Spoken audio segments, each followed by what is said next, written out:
ए भैया तार बाबू के बियाह होता हो। का बात करता रही बुढ़ापा में? अरे तार हो बाबू ना होई बाबू।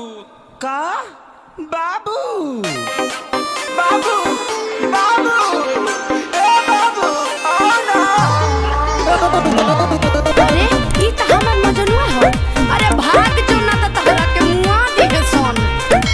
ए बाबू बाबू बाबू आओ ना।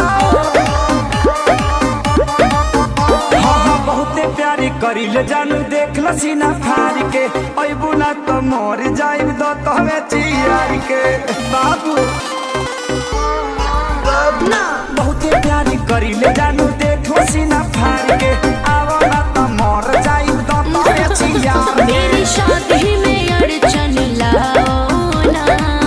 बाबू बाबू अरे का हो? भाई जी थोड़ा धीरे मारिए ना, अभी ताजा ताजा वैक्सीन लिए हैं, बहुत घाव लग रहा है।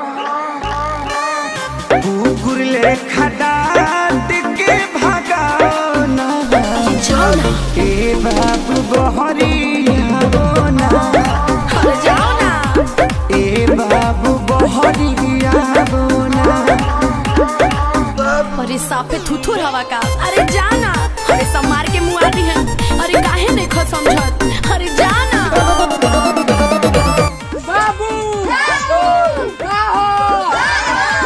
आओ ना। के क्लिप के लव के ते धो दे हली गोबर से लिप के बाबू